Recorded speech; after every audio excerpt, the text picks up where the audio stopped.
पूरे विश्व में हरतालिका तीज मनाई जाती है, चाहे वो उत्तर प्रदेश हो, चाहे महाराष्ट्र हो, गुजरात हो, राजस्थान हो। साधारण से साधारण नारी भी भगवान शंकर के पूजन करती है। हरतालिका तीज की रात भर 5 बार पूजन करना, 5 बार स्नान करना, 5 बार शिव जी की आराधना करना, आरती करना, सवेरे ब्रह्म मुहूर्त में भगवान शंकर का पूजन कर कर विसर्जन करने जाना। फिर उस पूरी रात में ना तो सोना, ना कुछ खाना, ना पानी पीना, केवल भगवान की भक्ति में। अब हरतालिका तीज का फुलेरे का चौथा महत्व है महाराज। चतुर्थ महत्व हरतालिका तीज के फुलेरे का है, जो कुंवारी कन्या हरतालिका व्रत करती है,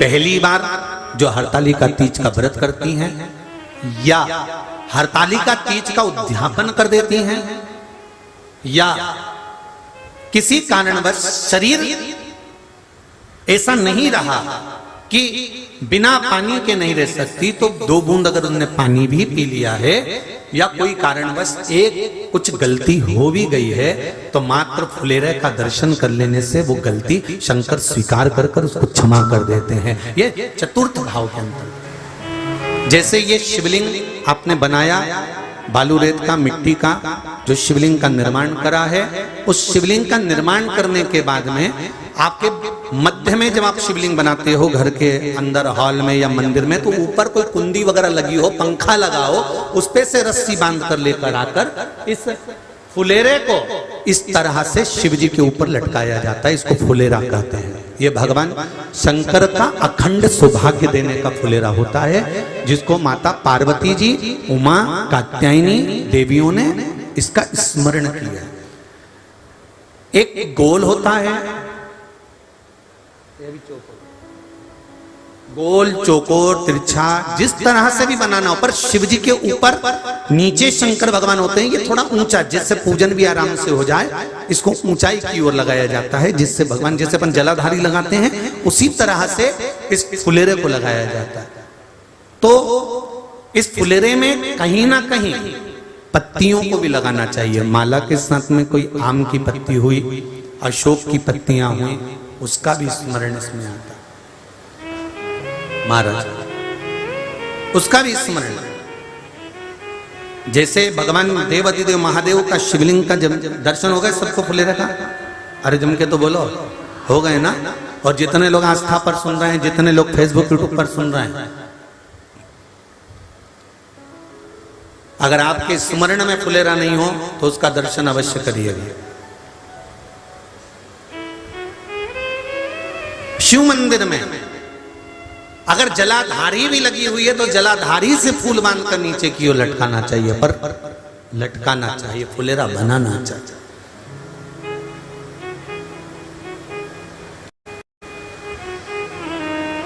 सात फल हैं फुलेरा। कितने फल हैं? 7। ध्यान दीजिएगा। पहला, फुलेरा जो नारी व्रत करती आती है और व्रत क्रम उसका चलता रहता है, उस व्रत कर्म के अंतर्गत मान लो किसी कारणवश बीमारी में, कोई गमी के अंतर, कोई सूतक सावड़ के अंतर्गत अगर नारी पूजन नहीं कर पाती है, पूजन नहीं कर पाई, और उसने केवल फुलेरे का दर्शन ही कर लिया, अपने पलंग पर पड़ी पड़ी भी फुलेरे का दर्शन कर लिया है, तो नारी को हरतालिका तीज के व्रत का फल प्राप्त हो जाता है। 7 फल हैं भगवान शंकर के हरतालिका तीज के फुलेरे का। पहला फल व्रत का मूल। दूसरा,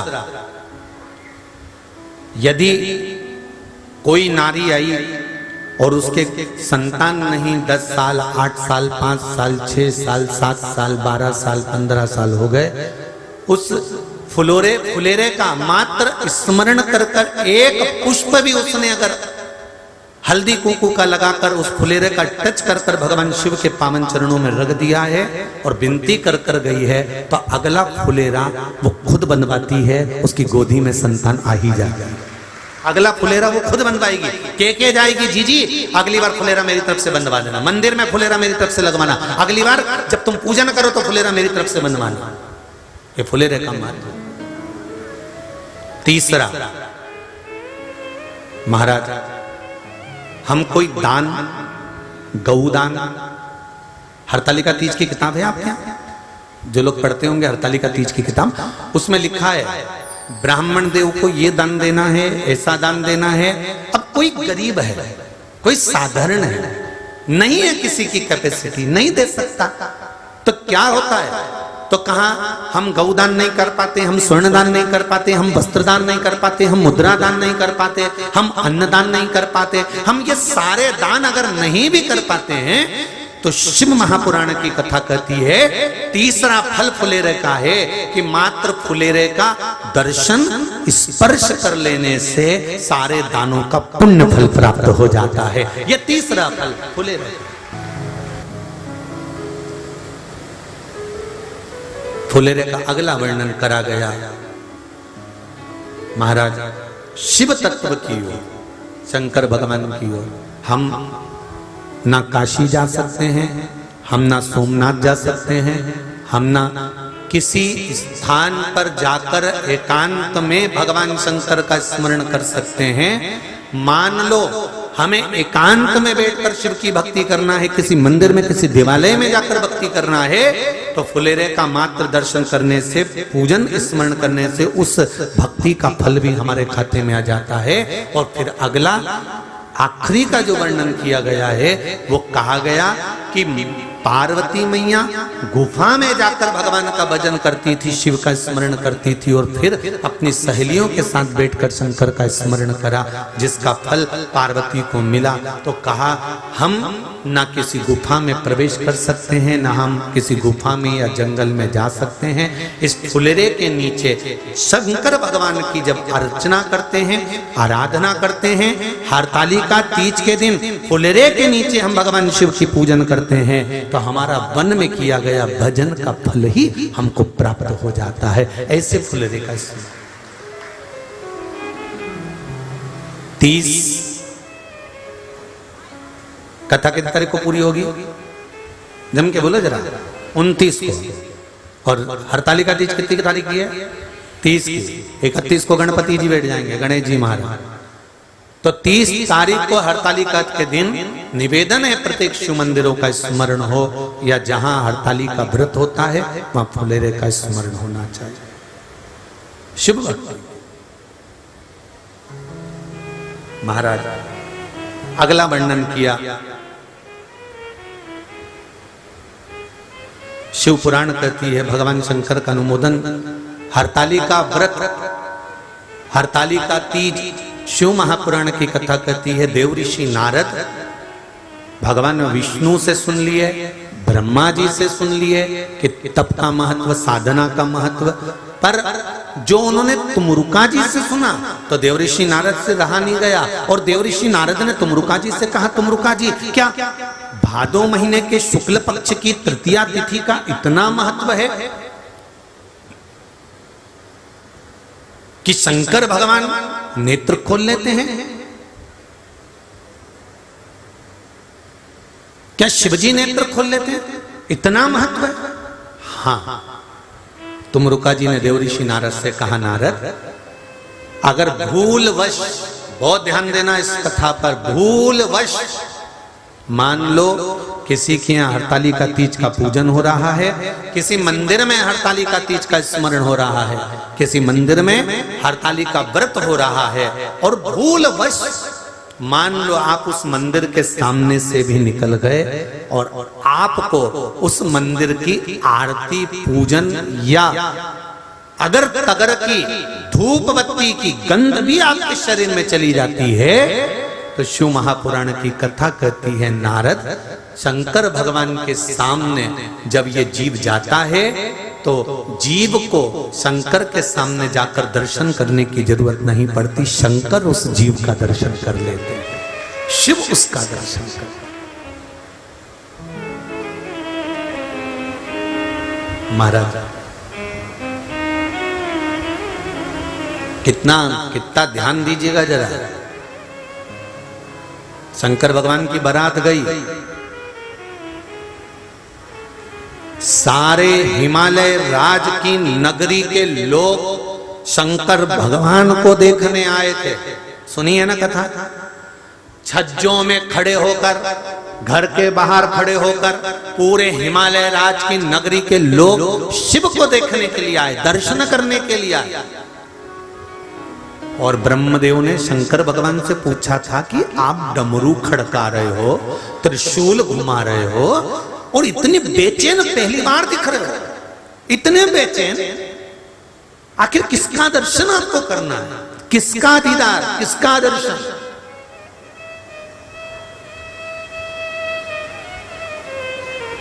शिव जी कहते हैं जिसने गुफा में बैठकर अपनी सहेली के साथ में भादो शुक्ल पक्ष की तृतीया हरताली का तीज का व्रत किया था, उस पार्वती को मुझे दर्शन करना है, इसलिए मैं बेचैन हो रहा हूं। उसका दर्शन मात्र करना, उसका मात्र दर्शन करना, मात्र दर्शन। महाराज ऋषि नारद ने जैसा मुरुका जी से सुना वैसा कि वैसा ही जाकर पार्वती मैया को कह दिया। माता पार्वती जी से जाकर जैसा तुमरुका जी से विधान सुना था पूजन का, हरताली का व्रत का, वैसा कि वैसा ही पार्वती जी से कहा। पार्वती जी ने एक प्रश्न खड़ा किया।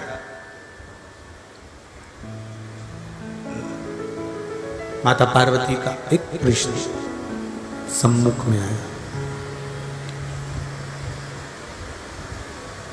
पार्वती जी ने प्रश्न किया, देवऋषि नारद, आप कह रहे हैं कि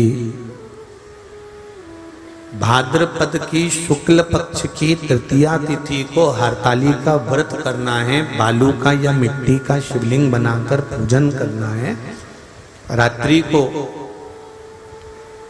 पूजन करेंगे। पर देवऋषि नारद, मुझे तप करते करते, साधना करते करते कितना वर्ष हो गया आपको मालूम है कुछ?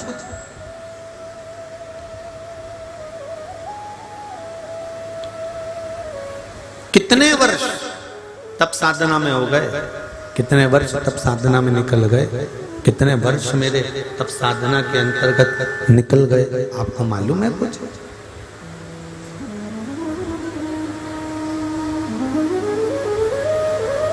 देवऋषि नारद, क्या उस तप साधना में, क्या उस तप साधना में कभी भादो के महीने की शुक्ल पक्ष की तृतीया नहीं आई थी क्या? प्रत्येक जितनी माताएं कथा सुन रही हैं आस्था चैनल पर, जितनी माताएं कथा सुन रही हैं फेसबुक यूट्यूब पर, और जितनी माताएं कथा सुन रही हैं या भाई या बेटियां कथा सुन रहे हैं इस पंडाल में या चैनल पर, ध्यान से सुनना। पार्वती का ये प्रश्न बड़ा भारी प्रश्न है। मैं इतने सालों से तप कर रही हूं, मैं इतने वर्षों से तप साधना में लगी हूं, व्रत में लगी हूं, उपवास में लगी हूं। क्या भादो का महीना भादो का महीना शुक्ल पक्ष की तृतीया तिथि क्या पहले नहीं आई होगी?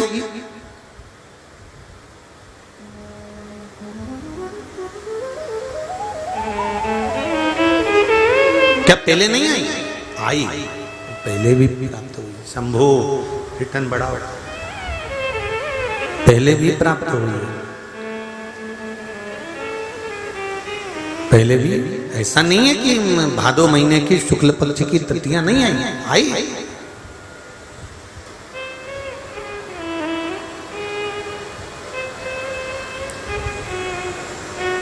फिर जब मैंने इतना समय तप करा, साधना करी, उपवास किया, व्रत किया, नियम धारण करे, तो फिर मुझे शिव मिल जाना थे।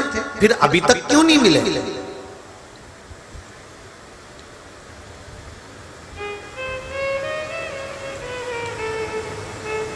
देखो बहुत अच्छे से समझ लेना हो, जितने भी लोग बैठे हो, क्या तुमने पहले हरतालिका तीज का व्रत नहीं करा क्या? अरे बोलो तो जम के, करा है ना? क्या पहले तुमने शंकर जी का गुणगान नहीं करा क्या? करा है ना? क्या पहले तुम शंकर के मंदिर नहीं जाते थे क्या? जाते थे। क्या पहले तुम शंकर भगवान को बेलपत्री नहीं चढ़ाते थे क्या? चढ़ाते थे। पहले तुम शंकर जी को जल नहीं चढ़ाते थे क्या? चढ़ाते थे। पहले के तुम शिव जी के मंदिर का गुणगान नहीं करते थे? करते थे।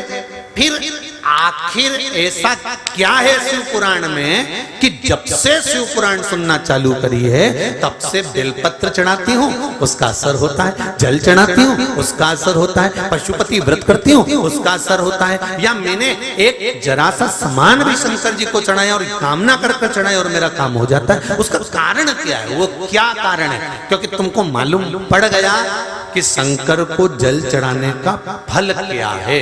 तुमको मालूम पड़ गया कि सिर की गोली यही है, इसको खाऊंगी सिर दर्द बंद हो जाएगा। पैर की गोली यही है, इसको खाऊंगी पैर का दर्द बंद हो जाएगा। तुमको मालूम पड़ गया कि शंकर भगवान की 5 बेटियां जया, विषहरा, सामरी बारी, दौतरी देव ऊपर की ओर विराजमान है, अशोक सुंदरी सामने विराजमान है, गणेश जी कार्तिक के पास में बैठे हुए हैं, माता पार्वती जी का हस्त कमल पर शिवलिंग रखा हुआ है। ये सब तुमको मालूम पड़ गया और चढ़ाने का तरीका मालूम पड़ गया कि बेलपत्री कैसे चढ़ाना है, जल कैसे चढ़ाना है, दूध कैसे चढ़ाना है, दही कैसे चढ़ाना है, पंचामृत कैसे चढ़ाना है। ये तुमको भान होता चला गया, ये तुमको ज्ञात होता चला गया।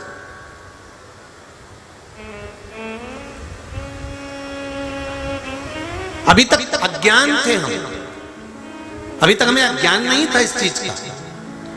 हम जाते जरूर थे शिव मंदिर, हम जाते जरूर थे शंकर के मंदिर, और हमको ये नहीं मालूम था कि शिव जी पर जल चढ़ाने का इतना फल है।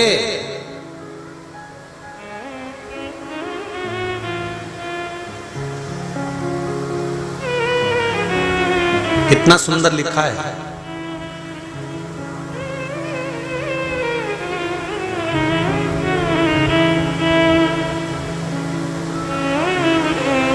नारद पंच व्याख्यान के अंतर्गत एक बहुत सुंदर बात का वर्णन आता है।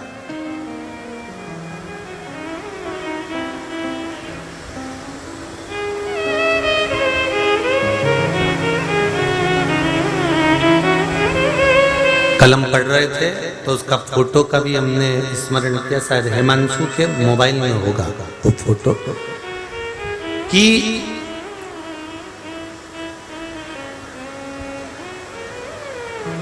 कलम पढ़े तो उसका स्मरण ध्यान में आ रहा है कि वैष्णव आचार्य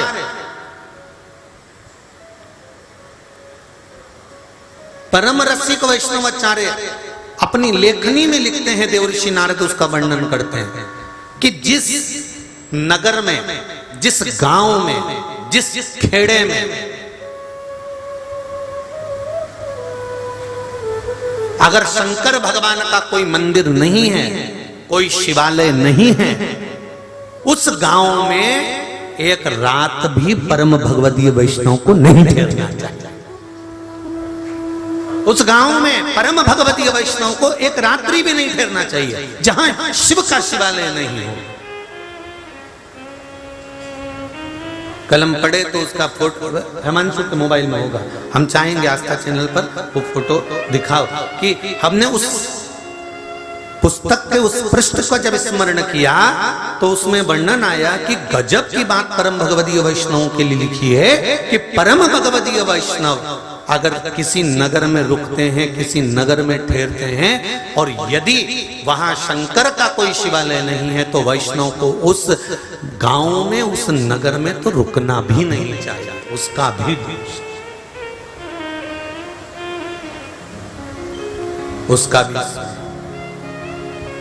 भारत शिव कथा कह रहे हैं, भगवान शंकर का स्मरण कर रहे हैं, भगवान शंकर का गुणगान कर। शंभो शरणे बड़ी मांगू घड़ी दुख काटो।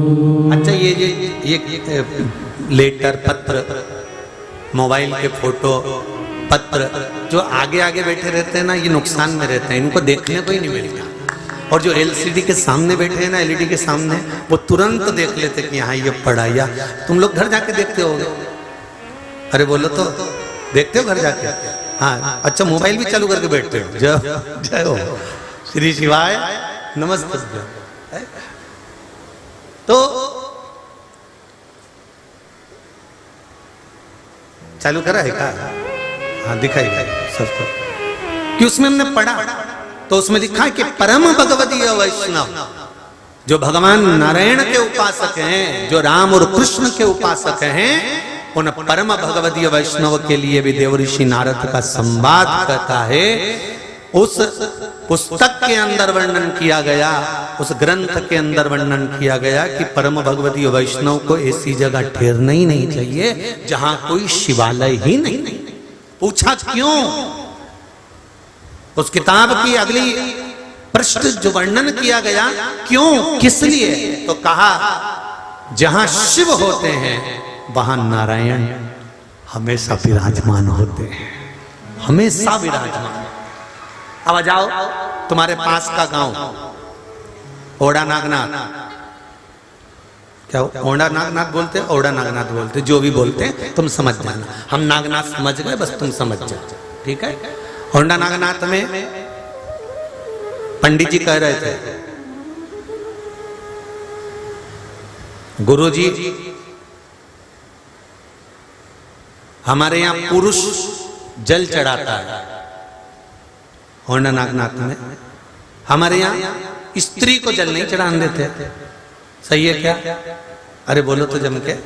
वहां पंडित जी बोल रहे थे तो हमको स्मरण है, और हमने पूछा क्यों, कारण क्या?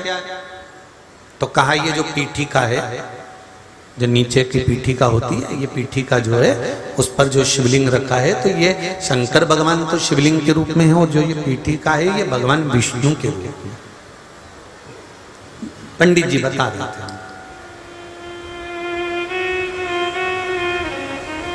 और वहीं के जो विद्वान ब्राह्मण जन हैं, विद्वान जन हैं, पुजारी जी हैं, उन्होंने ये बात बताई, इसलिए हम माताओं को यहाँ जल नहीं चढ़ाने देते, पुरुष जल चढ़ाता। ठीक है, हमने कहा ये आपके यहाँ की रीत होगी। कल शिव महापुराण की कथा कह रही, भगवान शंकर की कथा कर रही कि जो पीठिका है वो माता पार्वती का स्थान है, शिवलिंग शंकर भगवान का स्थान है, जलाधारी जया विषहरा श्यामली बारी दौतली और देव का स्थान।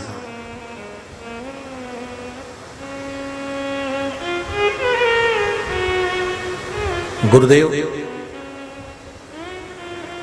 शिव महापुराण की कथा कहते हैं, शंकर भगवान का अनुमोदन कर रहा है। शिव के बिना भगवान विष्णु नहीं रहते, और भगवान विष्णु के बिना शिव नहीं रहते, एक क्षण भी नहीं रहते।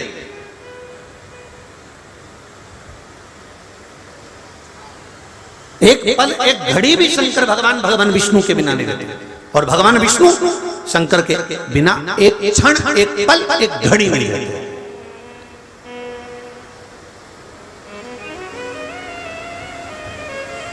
विचार करिए जरा, ध्यान दीजिएगा,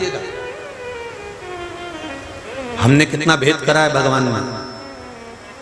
वो किताब का पृष्ठ, अब जितने लोग टीवी पर देख रहे होंगे या मोबाइल पर देख रहे होंगे, किताब का पृष्ठ दिखाया गया है, जिसमें देव ऋषि नारद वर्णन कर रहे हैं कि जहां शंकर का शिवालय ना हो, जहां शंकर का शिवलिंग ना हो, ऐसे नगर में, ऐसे गांवों में, ऐसे खेड़े में परम भगवदीय वैष्णव को नहीं रहना चाहिए। कितना सुंदर संवाद इस सुंदर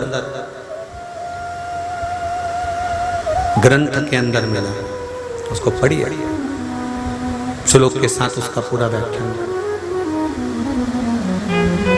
महाराज शिव कथा कह रहे हैं, शंकर का, भगवान शिव भगवान विष्णु के बिना नहीं, और भगवान विष्णु भगवान शिव के बिना नहीं। शिव महापुराण की कथा कहती है, एक लोटा जल हम जब भगवान शंकर को समर्पित करते हैं तो ये जल केवल शिव को नहीं मिलता, 33 कोटि देवता को ये जल समर्पित हो जाता है। 33 कोटि देवता। अब जरा अच्छे से ध्यान देना, एक एक शास्त्र उठाइए, एक एक पुराण उठाइए।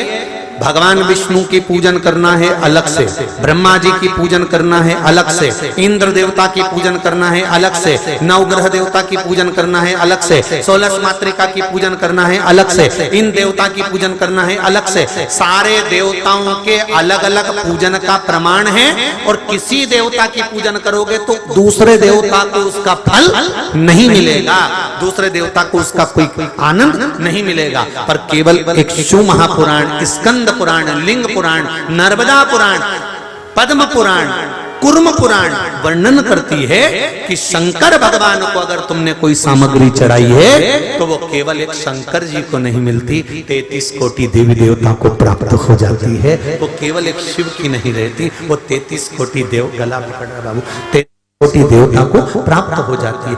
एक अगर जल चढ़ाया है तो वो भी 33 कोटि देवता को मिल गया। बाकी के देवताओं को चढ़ाया गया, सब देवताओं को नहीं मिलेगा। बाकी के देवताओं को चढ़ाया गया, सब देवताओं को प्राप्त नहीं होगा, पर शिव को चढ़ाया गया, सब देवताओं को मिल गया। अब और अच्छे से ध्यान देना, शंकर जी के मंदिर की चौखट, शिव मंदिर का शिवालय, शिवलिंग, पीठिका या मंदिर के अंदर अगर प्रवेश नहीं है, किसी साउथ में मंदिर में शंकर भगवान को छूने नहीं देते। कई पत्र आते हैं साउथ से कि हमारे यहाँ मंदिर में शंकर भगवान को जल नहीं चढ़ाने देते, छूने नहीं देते। तो क्या करें हम? तो निवेदन, शिव महापुराण की कथा कहती है, भगवान शंकर ने तुमरुका जी को कहा, तुमरुका तू मेरे द्वार पर, जैसे नंदी मंदिर के अंदर विराजमान होता है, तो चौखट पर, देहली पर तुमरुका तू विराजमान हो जा। अगर मात्र तेरा स्पर्श भी संसार के लोगों को हो गया तो शिवलिंग के पूजन का फल उनको प्राप्त हो जाएगा। अब देखिए कितनी सुंदर बात मेरे देवाधिदेव महादेव ने तुमरुका जी से कही। इतना सुंदर संवाद कहा है तुमरुका जी, कितना सुंदर। शंभु शरणे पड़ी मांगड़ी रे घड़ी, दुख काटो दया करी न दर्शन आपो, दया करी न दर्शन आपो। भगवान शिव तुमरुका जी से कह रहे हैं, भगवान शंकर तुमरुका जी से वर्णन कर कि आप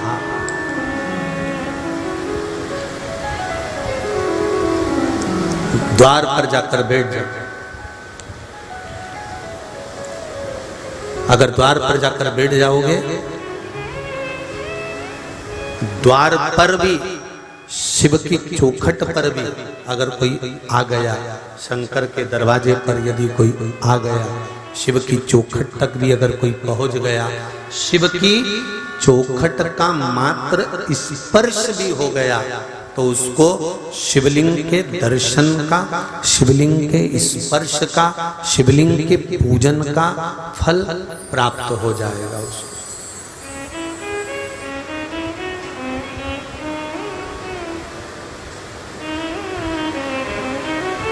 उसको फल मिल जाएगा। तो नारद जी से पार्वती ने प्रश्न किया, समझ लीजिए जरा बहुत अच्छी तरह से।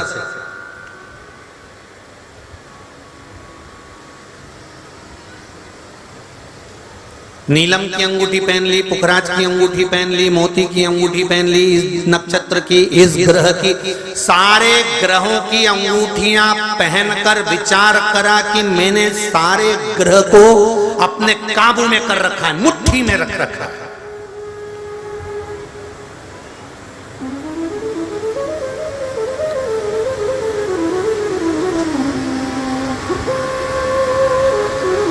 इतने सारे ग्रह को अपने हाथ में करने के बाद भी मनुष्य अगर दुखी है तो उसने किसी से पूछा, गुरुजी से, गुरुजी आपने कहा था ये वाली अंगूठी पहन लो, आपने कहा था ये कर लो, आपने कहा था ये कर लो, मैंने सब कुछ कर लिया, उसके बाद भी मेरा दुख समाप्त क्यों नहीं होता? उसके बाद भी मेरी तकलीफ खत्म क्यों नहीं हो रही? उसके बाद भी मेरा दुख जाता क्यों नहीं है? कारण क्या है? तब गुरुजी के भी समझ में नहीं आएगी, पर शिव पुराण कह रही है, तुमने सारे ग्रह को अपनी मुट्ठी में करा, तुमने सारे ग्रह को अपना करने के लिए सब कुछ किया, पर शिव महापुराण की कथा कहती है तुमने अपना कर्म पूरा नहीं किया। कर्म करते रहते और शंकर के चरण पकड़े रहते तो किसी ग्रह को पकड़ने की जरूरत नहीं होती, ग्रह आपके अनुकूल होते चले जाते।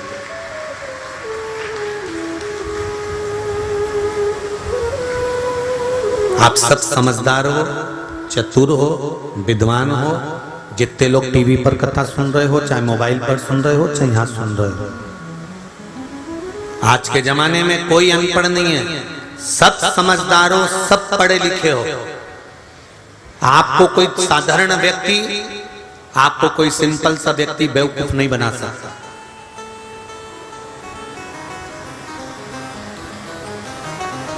जिस लॉकर में आप रकम रखते हो, बैंक की लॉकर में, जिस बैंक की लॉकर में आप अपनी रकम रखते हो, जेवर रखते हो, सामान रखते हो, उसकी दो चाबी होती है। कितनी चाबी है? दो। एक आपके पास है, एक मैनेजर के पास है। बोलो सही है कि गलत है? बोलते जाओ जरा। मैनेजर अपनी चाबी को कितना भी घुमा ले, लॉकर खुलेगा क्या? अच्छी जम के बोलो जरा। नहीं। तुम अपनी चाबी को कितना भी घुमा लो, लॉकर खुलेगा क्या? नहीं। चाबी दोनों लगना चाहिए। मैनेजर अपनी चाबी लगाकर चले जाए, उसके बाद में आप अपनी चाबी लगाओ, ताला खुल जाएगा। ताला खुलने में फिर देरी कहां लगेगी? तुम अपनी चाबी कितनी भी घुमाते रहो, तुम अपनी चाबी कितनी भी घुमाते रहो, जब तक मैनेजर की चाबी नहीं लगेगी तब तक ताला नहीं खुलेगा। और मैनेजर अपनी चाबी कितनी भी घुमा ले, तुम्हारी चाबी नहीं लगेगी तब तक ताला नहीं खुलेगा। उसी तरह शिव महापुराण की कथा और भगवान कृष्ण गीता जी में कहते हैं, कर्म की चाबी तू घुमा, मेहनत तू कर, काम तू कर, कर्म की चाबी घुमाता रहे। एक दुकान नहीं चली दूसरी डाल, दूसरी नहीं चली तीसरी डाल, एक जगह इंटरव्यू में पास नहीं हुआ दूसरी बार जा, एक बार अगर पास नहीं हुआ दूसरी बार पढ़ाई कर। अपनी कर्म की चाबी घुमाते रहे और उस परमात्मा को याद करते रहे। जब चाबी घुमाते रहे तो दो तीन आवाज बाहर लगा दे, मैनेजर साहब ताला नहीं खुल रहा, मैनेजर साहब ताला नहीं खुल रहा। तब मैनेजर कहेगा तू घुमा के देख तो सही। मैंने 25 बार घुमा के देख ली, ताला नहीं खुल रहा। तब मैनेजर आएगा, चाबी लाएगा, ताले में घुमाएगा और ताला खुल जाएगा। तुम कर्म की चाबी घुमाओ, भाग्य की चाबी वो घुमाकर चले जाएगा। तुम घुमाओ तो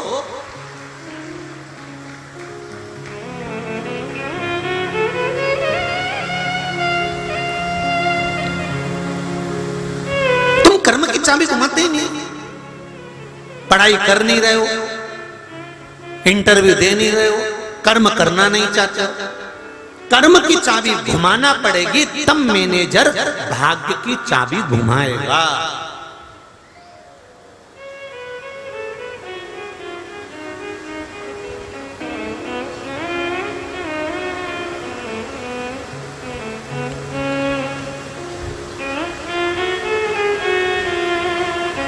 हमारी एक बात लोग कथा में से काट कर बहुत चलाते हैं कि सीहोर वाले गुरुजी ने बेलपत्री की बीज वाली पत्ती पे शहद लगा के चढ़ाने का बोल दिया और बच्चे पढ़ाई नहीं करें तो क्या पास हो जाएंगे। और उसकी पूरी कथा उन्होंने नहीं दिखाई कि उसके पहले सीहोर वाले गुरुजी ने बोला है कि कर्म करना, कर्म करते रहना, जब कर्म कर कर थक जाओ तब उस देवाधिदेव महादेव पर एक बेलपत्र चढ़ाकर फिर जाना। उसको लोग पूरा नहीं दिखाते, उनको तो बस चाहिए कि महाराज ने बोला है उसको काट छाट कर थोड़ा ना थोड़ा ऐसा दिखा तो उसका स्मरण रहे। पर फिर भी शिव कथा कर रही है, आप कर्म की चाबी को घुमाओ, भाग्य की चाबी मेरा महादेव घुमाएगा। पार्वती जी ने प्रश्न किया देवऋषि नारद से और कहा क्या मैंने इतने समय से हरतालिका तीज का व्रत नहीं किया था? तूने व्रत करा क्या? नहीं, व्रत तो नहीं करा पर तप तो करा, साधना तो करी, भूखी तो रही, पानी भी नहीं पिया, मैंने पत्ता भी नहीं खाया बेलपत्री का, मैंने कोई फल भी नहीं खाया, मैं भूखी रही, प्यासी रही, रात रात दिन दिन जागती रही, तो क्या मुझे हरतालिका तीज का फल प्राप्त नहीं होगा?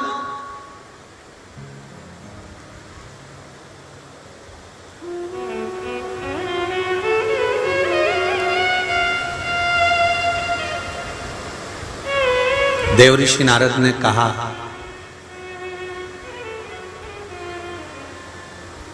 सुनो पार्वती।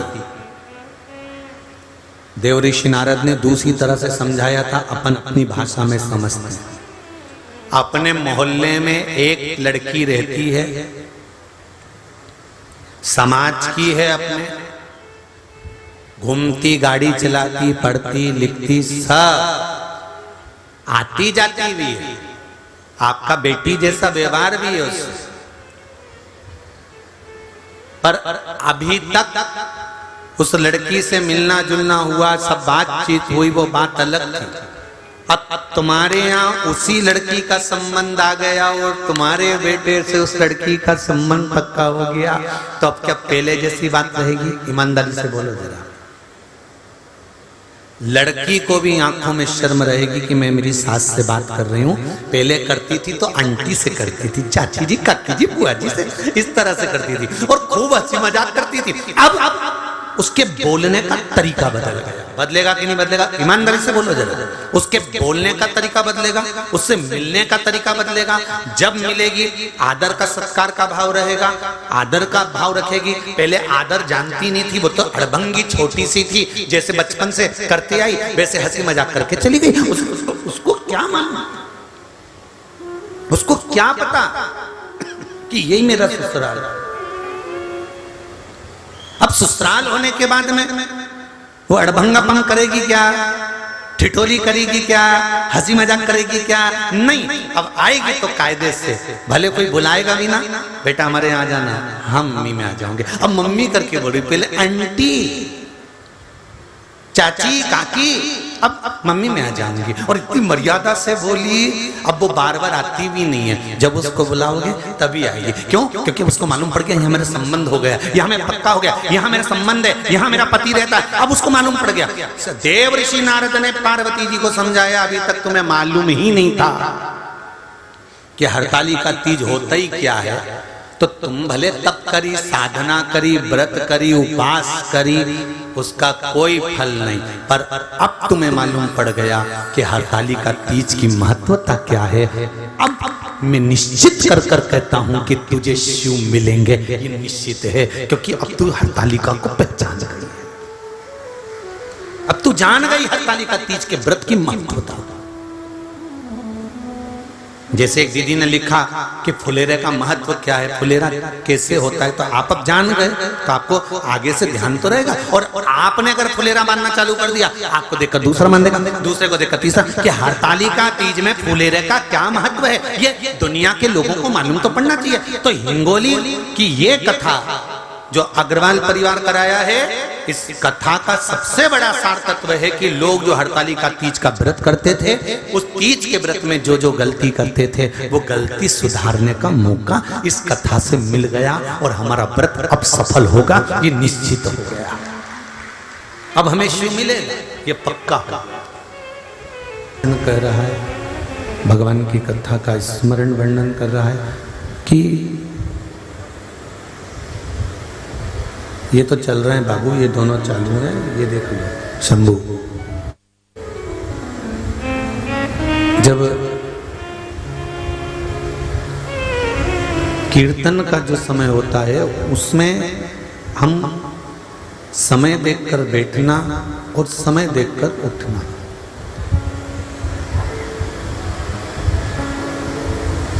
भगवान को यदि हमने थोड़ा बहुत भी दिया है, हमने परमात्मा को अगर थोड़ा बहुत भी समर्पित करा है, हमने भगवान को अगर थोड़ा बहुत भी दिया है, तो उसको हम 50 बार स्मरण कर कर रखते हैं कि मैंने भगवान को ये मुकुट चढ़ाया था, मैंने भगवान के लिए वस्त्र बनवाए थे, मैंने भगवान के लिए ये भोजन बनवाया था, ये मैंने भगवान के लिए 56 भोग तैयार करे थे, मैंने भगवान के लिए ये उपवास किया था, ये व्रत करा था, ये साधना करी थी। इसको हम स्मरण बार बार करते हैं, इसको हम याद बार बार करते हैं। पर शिव महापुराण की कथा कहती है कि भगवान के लिए जो तुमने किया है,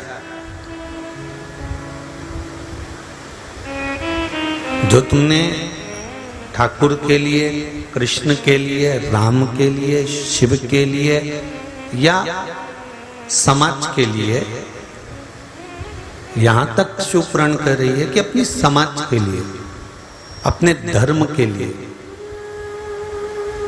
अपने परिवार के लिए, अपने कुटुंब के लिए, अपनों के लिए, परमात्मा के लिए, गुरु के लिए जो किया है उसको करने के बाद भूल जाना चाहिए। उसके बाद हमें स्मरण नहीं आना चाहिए कि मैंने समाज को दिया था तो मेरा बार बार गुणगान किया जाए, मैंने समाज को ये दिया था तो मुझे बार बार इसका स्मरण किया जाए, मैंने समाज को ये दिया था इसलिए मेरा स्मरण बार बार किया जाए, मुझे याद बार बार किया जाए। ये क्रम नहीं होना चाहिए।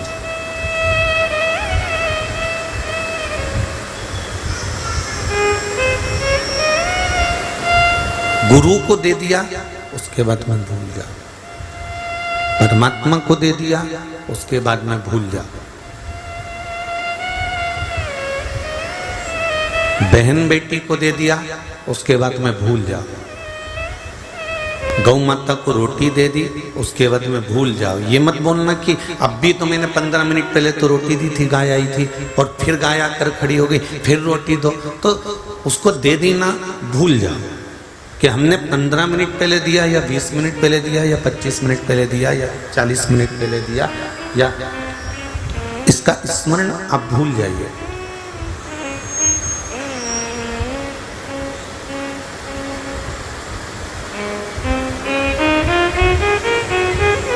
भगवान को देने के बाद हमारे स्मरण में ये नहीं रहना चाहिए कि मैंने परमात्मा को ये दिया, या मैंने इतना भजन किया, या मैंने इतना कीर्तन किया, या मैंने गुरु को या परिवार को या अपनों को ये दिया।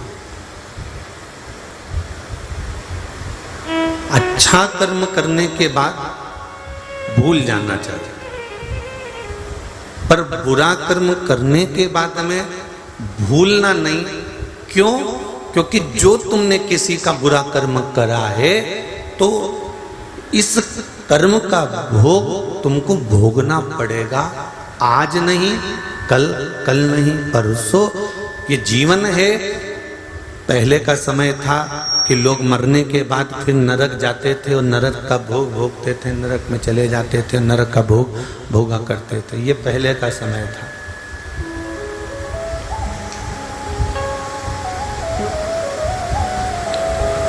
ये पूर्व का समय था कि नरक का भोग पूर्व के समय में कहते थे कि अभी करोगे तो बाद में भोगना पड़ेगा।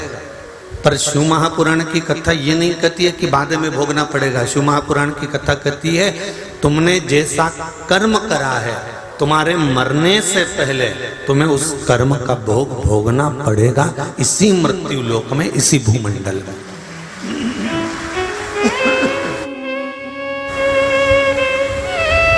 इसी भूमंडल में, इसी मृत्यु लोक में तुमको भोगना पड़ेगा।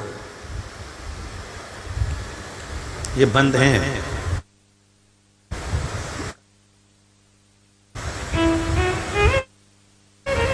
इसी भूमंडल में, इसी मृत्यु लोक में इसको भोगना है और भोगना पड़ेगा। और मृत्यु लोक में इस भूमंडल में हम आए हैं तो अपने कर्म का भोग भोगने के लिए आए। इस भूमंडल में यदि हम आए हैं तो अपने भोग को भोगने के लिए। इसलिए पहले भी कथा में कहा, मत बुरे कर्म कर बंदे, मत बुरे कर्म कर बंदे, वरना पछताएगा। भगवान की आंखों से तू बच नहीं पाएगा, तू बच नहीं पाएगा। अरे ओ अज्ञानी मत करना गानी, अरे ओ अज्ञानी मत करना गानी। तेरे कर्म का फल भी तू ही पाएगा, तेरे कर्म का फल भी तू ही पाएगा। जैसा किया तूने तेरे आगे आएगा, जैसा किया तूने तेरे आगे आएगा। मत बुरे कर्म कर बंदे, मत बुरे कर्म कर बंदे, वरना पछताएगा। भगवान की आंखों से तू बच नहीं पाएगा, तू बच नहीं पाएगा। हमारे कर्म, हमारे किए गए सारे कर्म हमारे सामने प्रकट हो जाना है, हमारे सम्मुख में आ जाना। अब वो तुमने अच्छे किए तो अच्छा तुम्हारे सामने आएगा, बुरा किया तो बुरा तुम्हारे सामने आएगा। सम्मुख में आएगा जरूर, ये निश्चित है।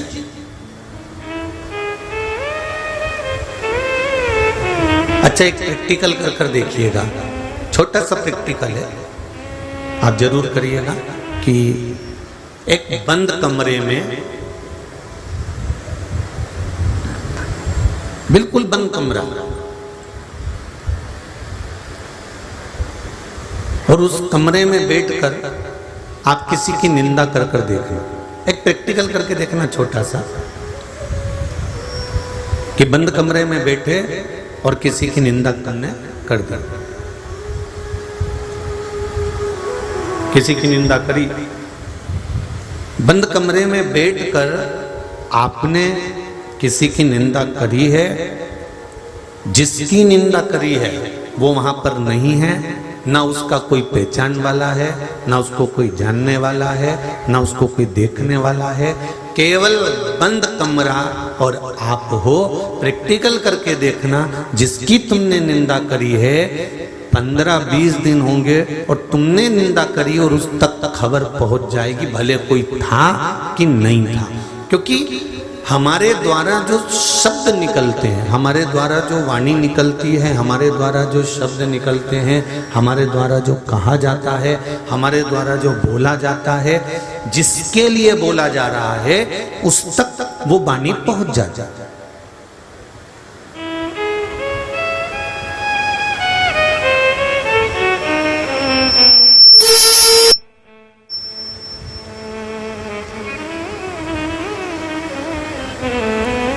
हमने जिसके लिए बोला वो वाणी वहां तक पहुंच जाएगी। अब समझिए, सिर में दर्द हो रहा है, गोली सिर की तुमने सिर पे मली है क्या? जम के तो बोलो नहीं, उसको खाइए। गोली खाने के बाद कहां गई? पेट के अंदर। बंद क्या हो गया? जम के तो बोलो सिर। हाथ में दर्द था, गोली हाथ पे नहीं मली है, गोली खाई गई पेट में, दर्द बंद कहाँ का हुआ? हाथ का। कमर में दर्द था, गोली खाई गई पेट में, पर कमर का दर्द बंद हो गया। गोली को कैसे मालूम कि सिर ही बंद करना है?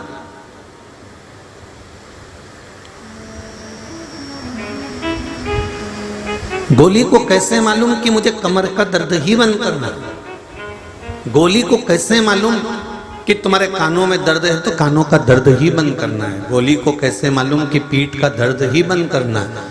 खाई थी, पेट में गई थी, पर उस गोली का असर इस रक्त में मिलकर, इस शरीर में मिलकर उस जगह तक पहुंच जाता है जिस जगह पर वो दर्द हो रहा है।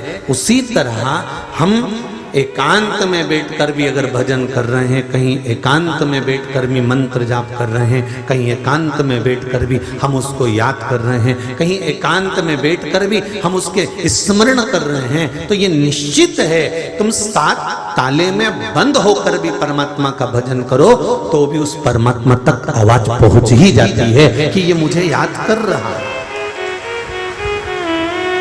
बंद कमरे में करी गई निंदा उस तक पहुंच जाती है कि इसने मेरे लिए ये बोला है, किसी ने नहीं बताया, कोई बोला ही नहीं, फिर भी हमारी वाइब्रेट, हमारे शरीर का बल वहां तक पहुंच जाता है और बता देता है, हमारी तरंगे बता देती है कि इसने निंदा कर।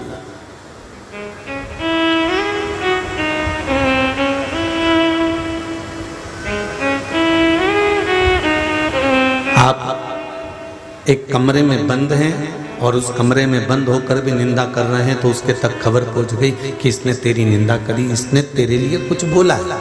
अर्थात हमारी तरंग है, हमारे शरीर का जो तरंग है, वाइब्रेशन है, वो वहां तक बता देता है कि इसने तेरी निंदा करी है। उसी तरह हमारा किया गया भजन, कल कथा में कहा था कि आंख नहीं भी होगी तो भी भगवान मिल सकता है, शरीर का कोई इंद्रिय अगर खराब हो गई तो भी भगवान मिल सकता है। बस ये मन, ये चित्त, ये हृदय, ये दिल उस परमात्मा से लगा हुआ होना चाहिए, ये मन उस भगवान से लगा हुआ होना चाहिए। एक पत्र आया है, देखिए।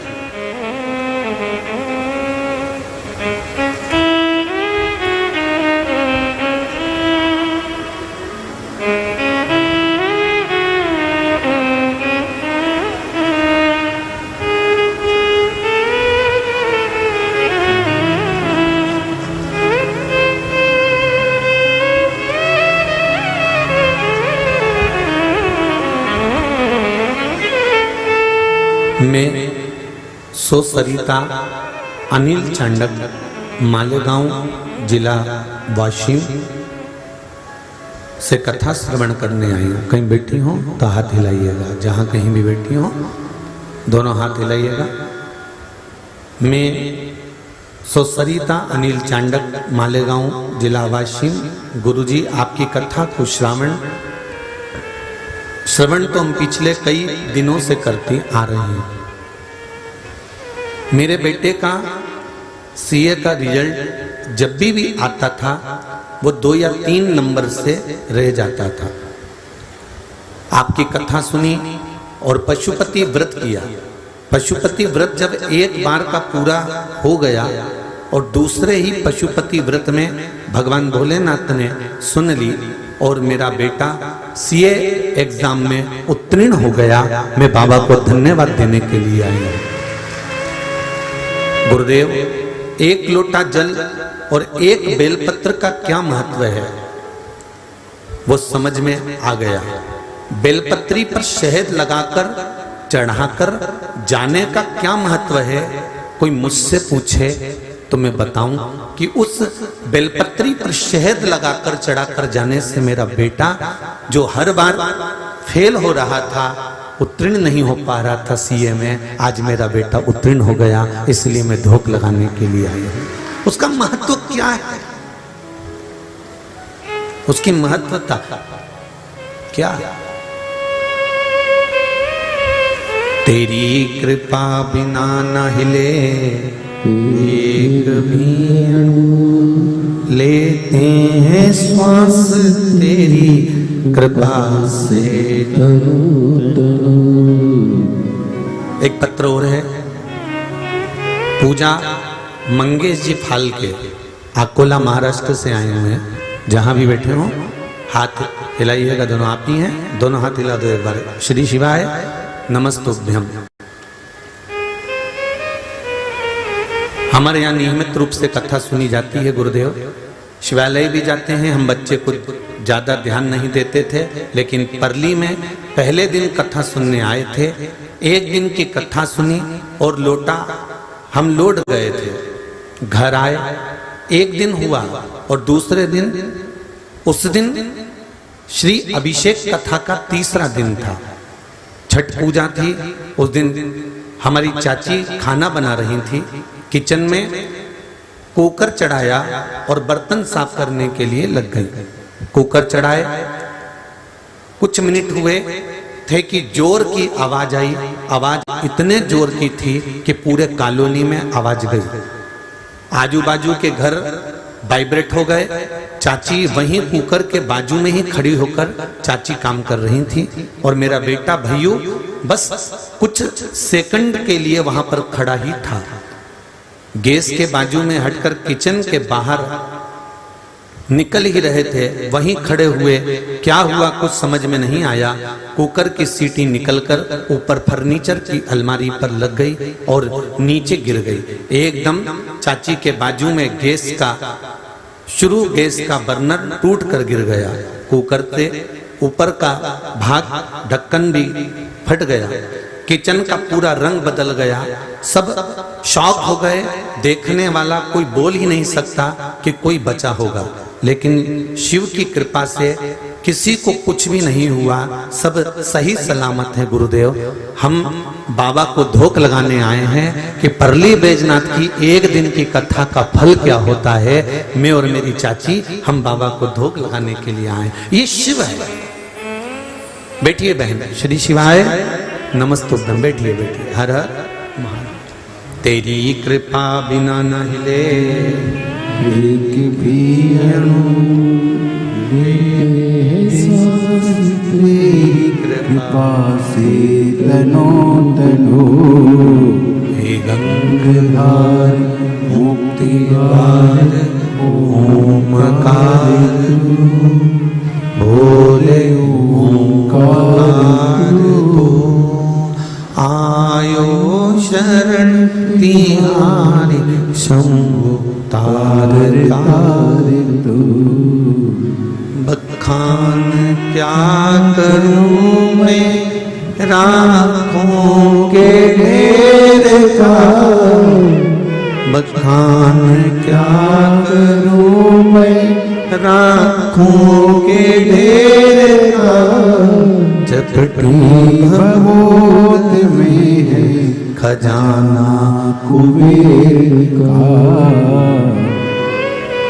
हमारा किया गया भजन, हमारा किया गया स्मरण, हमारा किया गया कीर्तन, हमारा किया गया मंत्र जाप, हमारा किया गया नाम जाप, हमारे द्वारा किया गया भगवत स्मरण का कहीं ना कहीं उसका फल हमको इसी जन्म में, अगले जन्म की कोई गारंटी नहीं साहब। और हम तो कह ही नहीं सकते कि अगले जन्म में हम कहाँ होंगे और तुम कहाँ होगे, कोई गारंटी है क्या? और कहीं का ऐसा महाराज मिलता हो जो तुमको अगले जन्म की गारंटी लेता हो तो बात दूसरी है। फिर हम भी पूछ लेंगे क्या अगले जन्म में तुम देख कर आए थे कि हम कौन थे और तुम कौन थे? क्या मालूम कौन सा जन्म किसका कौन सा है। और कोई जरूरी नहीं है। शिव महापुराण की कथा यहाँ तक कहती है कि एक लोटा जल, एक बेलपत्र, एक चावल का दाना, एक पुष्प की पंखड़ी जो नित्य प्रति शिव को चढ़ाता है, शिव महापुराण की कथा कहती है कि उसका फिर कोई अगला जन्म नहीं होता, वो शिव में ही समा जाता है, वो जन्म और मरण के प्रपंच से छूट जाता है। जगत गुरु शंकराचार्य जी ने भी ये बात कही कि पुनरपि जननम पुनरपि मरणम के प्रपंच से छूटने के लिए शंकर का अनुमोदन करना है, भगवान शिव की भक्ति करना है, शंकर का अनुमोदन करना। गला पकड़ रहा है बाबू बहुत। शिव का स्मरण करना है, शंकर की भक्ति करना है। आप शिव का स्मरण में अगर डूबे हुए हो, शंकर की भक्ति में डूबे हुए, शंकर के स्मरण में, शंकर के अनुमोदन में डूबे हुए हो, तो ये निश्चित है कि हम और तुम कहां होगे ये पता नहीं।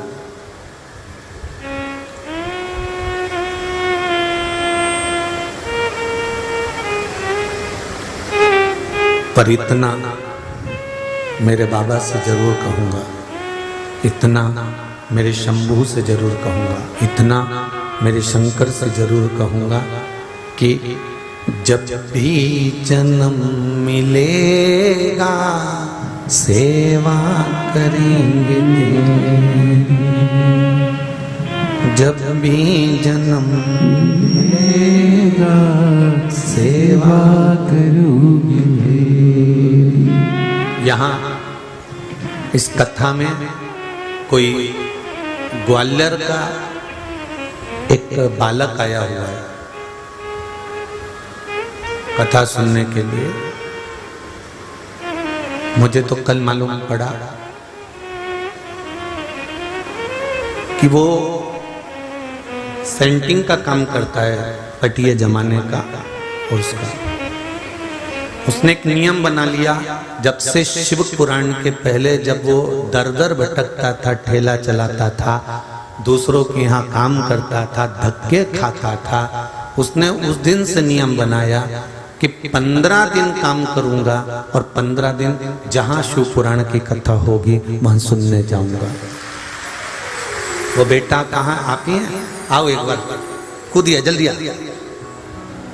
15 दिन काम करता है और 15 दिन में 6 महीने का कमा लेता है। ये शिव की कृपा है। और 15 दिन काम कर 15 दिन कथा सुनने के लिए आता है। आओ दौड़ कर शंभू। मुझे तो कल मालूम पड़ा कि ऐसे ऐसे भक्त, एक माला दो जरा बाबा, बच्चे के लिए जोरदार ताली बजाएं।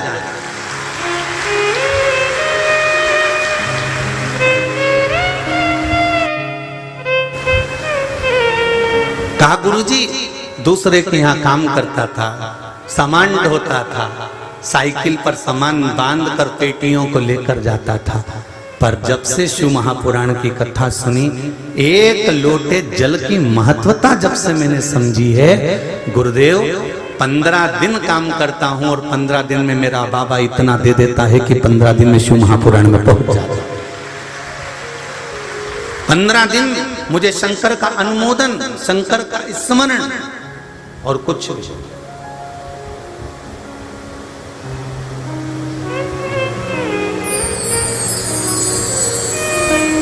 तो होगा इस पुराण में शिव की कथा। दुनिया के लोग भले कह दे कि बताओ उन्होंने ऐसा बता दिया, उन्होंने वैसा बता दिया, क्या होता है शंकर को जल चढ़ाने से, क्या होता है बेलपत्री खाने से। हम तो आपसे भी कहें, हम ये नहीं कहते कि शंकर जी पे चढ़ी, आप तो शिव जी से औषधि मांग कर लाइए ना बेलपत्री की।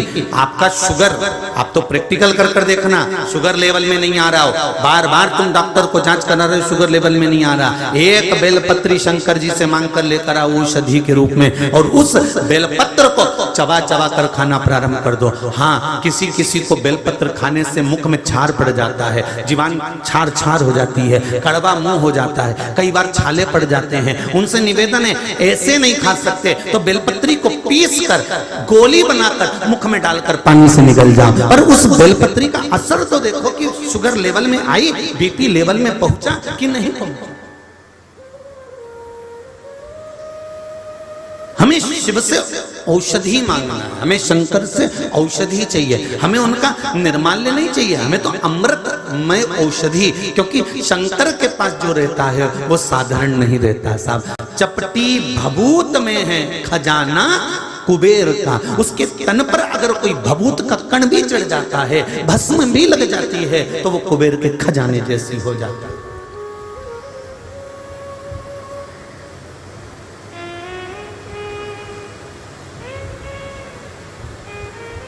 हम क्या वर्णन करें उसका। ये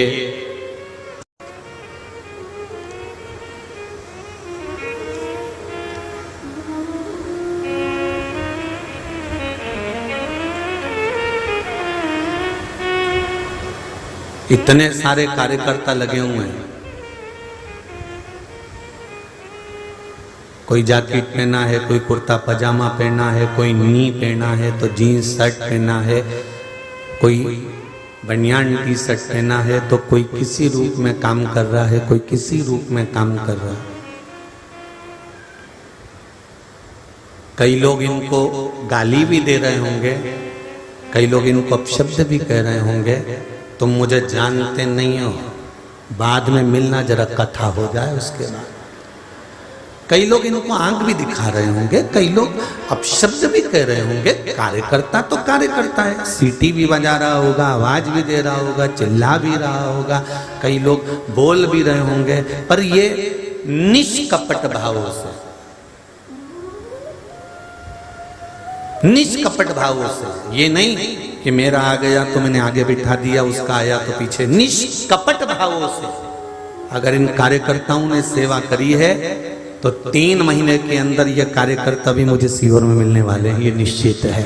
उसका फल क्या होता है ये देखिए, उसके फल का आनंद क्या होता है। वो विश्व हिंदू परिषद, बजरंग दल, RSS और हिंदू उत्सव समिति, ये सब वहाँ दरवाजे पर चप्पल जूते का स्टैंड लगाए हुए हैं। कोई रेगल साइकिल से, त्रिशूल नवदुर्गा समिति, वो साइकिल से बूढ़े लोगों को वहाँ छोड़ दिया जाता है, और इतनी दूर पार्किंग से वो बुजुर्ग कैसे आए, तो उसके लिए व्हील चेयर की व्यवस्था करना, उनको यहाँ तक लाकर छोड़ना, यहाँ से वहाँ ले जाकर छोड़ना, ये कुछ सहजता नहीं है।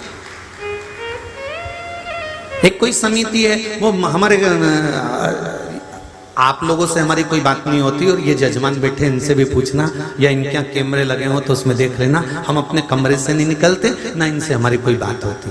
और इनके रिश्तेदार भी यहाँ हैं तो उनसे भी पूछना कि गुरुजी मिलते क्या, नहीं। वो तो हमारे जो ये ब्राह्मण जन हुआ, कार्यकर्ता हुए, जो यहाँ आते हैं, देखते हैं, तो वो बताते हैं कि गुरुजी कोई एक चाय और दूध का किसी ने स्टॉल लगाया है, ऐसी चाय तो घर में भी नहीं बनती गुरुजी, ऐसी जाड़ी चाय सुबह 6 बजे से चालू करता है तो रात्रि को 9-10 बजे तक। और केवल चाय नहीं, किसी का बच्चा रो रहा है, दूध दे दो भैया, वो दूध भर कर दे देता है, भैया हमको 1 गिलास दूध, वो दूध, क्या कहूं मैं, क्या खान करूं मैं। हिंगोली वालों, दिल लूट लिया तुमने, क्या वर्णन करे तुम्हारे लिए, क्या बोला। वो 20 रुपया ले वैसो तो क्या जोरदार ऐसी माताएं अपना अपना चूल्हा लगा लगा के बैठी है, गरम गरम रोटी सेक रही, और क्या जोरदार बेसन और रोटी। ये बेसन और रोटी तो तुम्हारे घर में भी आनंद नहीं आएगा, जो लाइन लगकर खाने में आनंद आए। तुम देखो तो उसका आनंद कोई सहज है क्या। कोई ठंडा पानी पिला रहा है, आरओ ले आए, आरओ की बोतल उन रख दी, पानी पिला रहा है। कोई चप्पल जूते संभाल रहा है, कोई व्यवस्थाएं लगे, ये सब इसने, कोई प्रसाद बांट रहा है बिना सोचे, क्या बांट गया, कैसे बांट गया, उसको मालूम ही नहीं। और लिख के रखना, हिंगोली वालों, तुमने कितना इन शंकर के गणों को दिया है। हम तो जो कथा में आता है उसको गण कहते हैं शिव का। इन शंकर के गणों पर कितना खर्च किया है उसको लिख कर रखना, और हिसाब लगा कर रखना कि मेरे बाबा ने 3 महीने में चोगना कर कर दिया कि नहीं दिया। ये उसकी कृपा, ये उसकी उदारता है, ये उसकी दया है, उसकी करुणा है।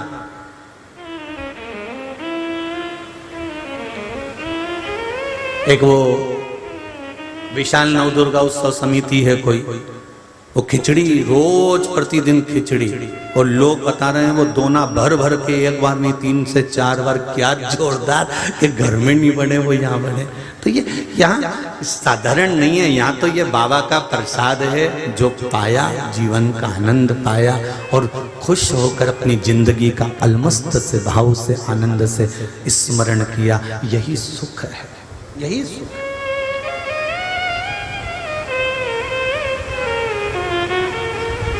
आप कहीं पर भी बैठकर भजन कर लो, आप कहीं पर भी बैठकर स्मरण कर लो, आप कहीं पर भी बैठकर मंत्र जाप कर लो, उस मंत्र जाप का असर आपकी जिंदगी में होगा जरूर, ये निश्चित है।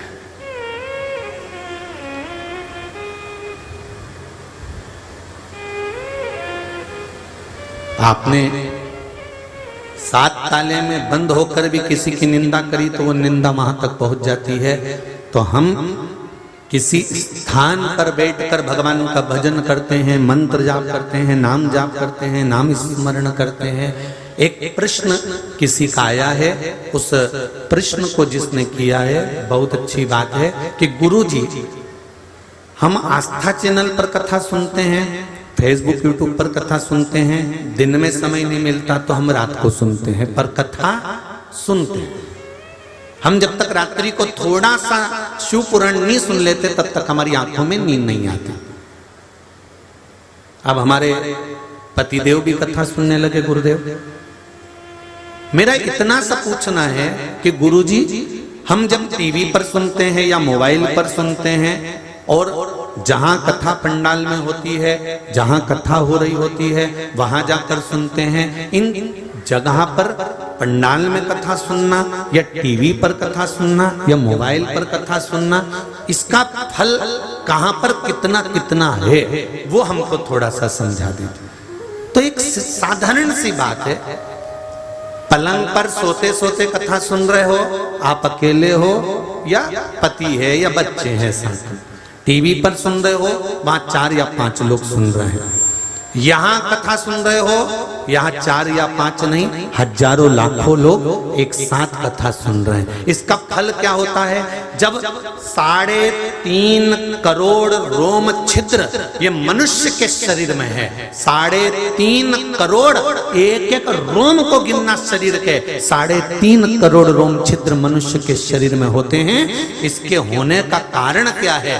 शिव महापुराण की कथा कहती है कि ये 3.5 करोड़ रोम छिद्र इसलिए दिए गए हैं कि एक दिन में 3.5 करोड़ बार तुम्हारे मुख से भगवान का नाम निकलना चाहिए, तब जाकर परमात्मा का पद प्राप्त हो। अब आप में से कितने लोग हैं जो 3.5 करोड़ बार भगवान का नाम ले लेते हैं एक दिन में? कोई नहीं ले सकता। अच्छा साधु सन्यासी तपस्वी साधक उपासक कोई 3.5 करोड़ बार भगवान का नाम नहीं ले सकता एक दिन में। तो फिर क्या करा? तब भगवान ने अपना एक आनंद सुख प्रदान करा कि सत्संग में जाकर बैठ जाओ, प्रवचन में जाकर बैठ जाओ, कथा में जाकर बैठ जाओ। क्या होगा उससे? तो कथा में जाकर जब बैठोगे और उसमें जब भगवान का कोई नाम गुणगान होगा, श्री शिवाय नमस्तुभ्यम, पंचाक्षर मंत्र नमः शिवाय, षडाक्षर मंत्र ओम नमः शिवाय, द्वादशाक्षर मंत्र ओम नमो भगवते वासुदेवाय, 2 अक्षर का मंत्र राम, 2.5 अक्षर का मंत्र कृष्ण। जब भगवान का नाम अगर लिया जाएगा और सब एक साथ भगवान का नाम लेंगे तो वो मंत्र जब बोला जाएगा तो आपस में टकराएगा तो बिखरेगा तो ये 3.5 करोड़ रोम छिद्र में समा जाएगा। एक दिन में 3.5 करोड़ बार मंत्र के जाप का फल मिलेगा।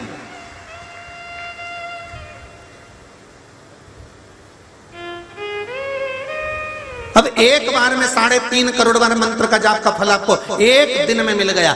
जो लोग कथा सुनने आते हैं पंडाल में, हाँ घर पर बैठकर सुन रहे हो उसका भी फल है, मोबाइल पर सुन रहे हो उसका भी फल है, पर पंडाल के अंतर्गत जब हम सुनते हैं तो सबके मंत्र का जाप एक साथ होकर जब वाइब्रेट होता है, जब एक साथ गुंजायमान होता है तो उसका फल कुछ ना कुछ अधिक प्राप्त होता है।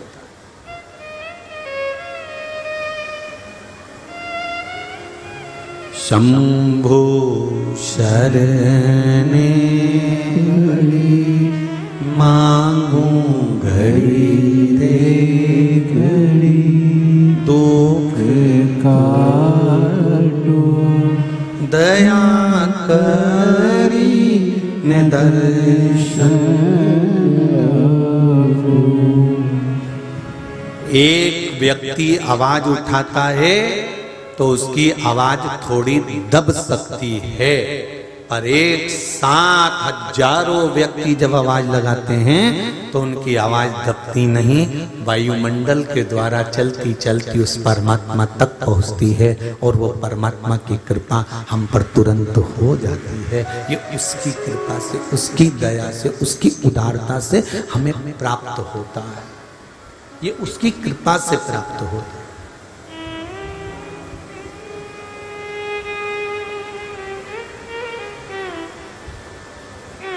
हम तो कहते हैं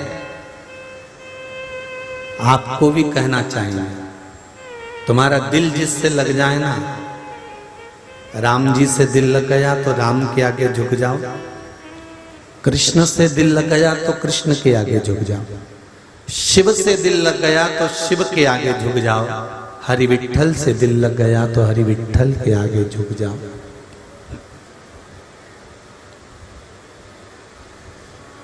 उस एक परमात्मा के आगे अगर झुक गए, केवल एक तुम्हारा जिससे मन लग जाए, उस परमात्मा के आगे अगर तुम झुक गए तो ये निश्चित है वो परमात्मा तुम्हें किसी के आगे झुकने नहीं देगा। ये निश्चित है। अगर आपने उसके आगे झुक लिए, उसको पकड़ लिया, उसके चरण पकड़ लिए, उसका अनुमोदन कर लिया, तो फिर वो झुकने नहीं देगा।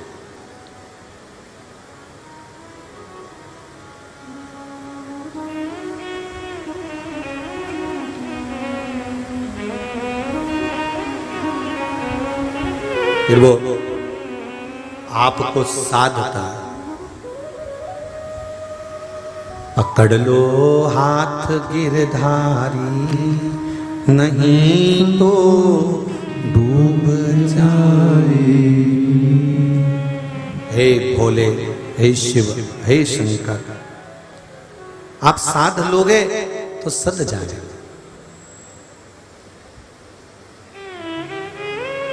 सतयुग, त्रेता, द्वापर, कलयुग, ये सारे युगों को कई लोग मिलते हैं तो कहते हैं कलयुग चल रहा है, बड़ा बेकार युग है, बड़ा बेकार, यहाँ सब एक दूसरे को निगलने की सोचते हैं, लोगों का धन निगल जाते हैं, पैसा निगल जाते हैं, प्रॉपर्टी पे कब्जा कर लेते हैं, एक दूसरे का घात करते रहते हैं, दिन भर गलत गलत काम करते रहते हैं। हम कहते हैं, लोग कहते हैं कि कलयुग में दुनिया के सब लोग राक्षस हो गए। हम कहते हैं राक्षस पहले नहीं थे क्या?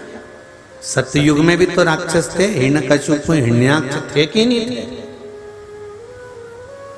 उस समय पर कम राक्षस थे क्या? सतयुग को देखो तो वो उस समय पर भी राक्षस थे। त्रेता में आओ तो रावण जैसे राक्षस उस समय पर भी थे। द्वापर में आओ तो कंस जैसे, पूतना जैसे, तृणावत, घासुर, बकासुर जैसे राक्षस उस समय पर भी थे। बस अंतर इतना है कि पहले